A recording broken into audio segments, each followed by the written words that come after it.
All right, if you're in the medical device world, you know this feeling. The words equipment qualification and process validation hit your inbox, and poof, a project that seemed totally straightforward suddenly feels heavy. So let's get into this, because what looks like just another regulatory hoop to jump through might actually be a huge strategic advantage in disguise. And it always starts with that one single question that just freezes you in your tracks. You're looking at this mountain of requirements, and you're thinking, where on earth do I even begin? Then, right on cue, the uncertainty creeps in. Are you doing way too little? Risking a major finding? Or are you going completely overboard, drowning the entire project in paperwork? That nagging question, how much is actually enough? And of course, looming in the back of your mind, the auditors. It's like you're trying to be a mind reader, right? Guessing what they're going to look for, what they'll ask, what kind of story they expect to see in all that documentation. Really, it all just boils down to this one big fear. How do I get this done without creating the exact bureaucratic nightmare that grinds innovation to a halt and pushes back our launch date? This whole feeling, this ball of anxiety, we can just call it the validation nightmare. And it's super common. It's where brilliant engineers and project managers feel completely trapped by rules they just see as obstacles. But what if that's not the only way to look at it? See, it turns out there are really two different paths you can take here. And it all comes down to your mindset. How you frame this whole process from the get-go, well, that's what determines whether you end up stuck in that nightmare or someplace way, way better.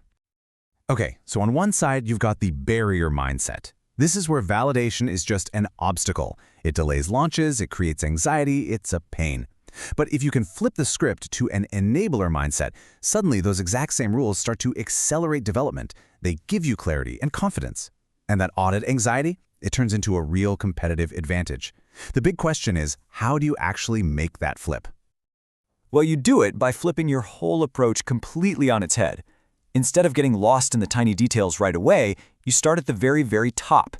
It's a simple but incredibly powerful shift in thinking called the top-down cascade. And here's the big aha moment. The problem isn't the rules. It's not the regulations themselves. The frustration comes from jumping straight into the how. The protocols, the templates, the tests, before you've got a really solid grip on the why.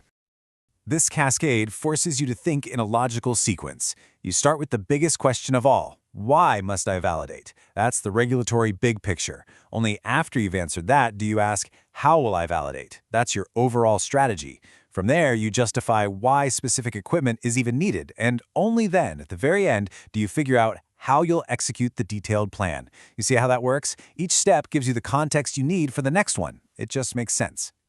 Okay, so how do you actually put this why-first thinking into practice? Well, the source material we're looking at lays out a super clear 5-step roadmap. It's designed to take you from that initial state of confusion to a place where you've actually mastered the process.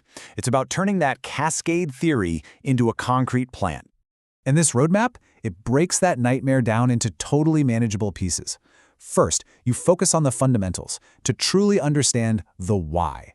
Then you move on to execution, so you know how to validate. After that, you build your equipment strategy, you de-risk the project before you even start, and finally, you execute with the kind of confidence that lets you ace any audit. It's a logical progression, not just a chaotic scramble to the finish line. And all of this brings us to the ultimate goal, right? Because when you follow a strategic approach like this one, validation stops being this heavy burden you have to carry around. It actually transforms into a powerful business advantage that helps you win. So, what's the real payoff here? What do you actually get? It's not just about ticking a compliance box. It's about launching products faster because you understand your processes inside and out. It's about producing more consistently because you've nailed down your critical parameters. It's about solving issues quicker and walking into audits not with your fingers crossed, but with total confidence. This quote from the author of the source material, Guillaume Saint-Pierre, just sums it all up perfectly. Let's transform equipment qualification and process validation from regulatory obligation into strategic capability. That's the whole shift in a nutshell. Stop seeing it as something you have to do and start seeing it as a core capability that makes your business better. So we'll leave you with this thought, this idea, this principle. It's not just for medical devices. Think about your own work for a second. What's the nightmare process, the annoying requirement, the thing you see as just red tape, that if you just started by asking why, could actually be flipped from an obstacle into your next big advantage?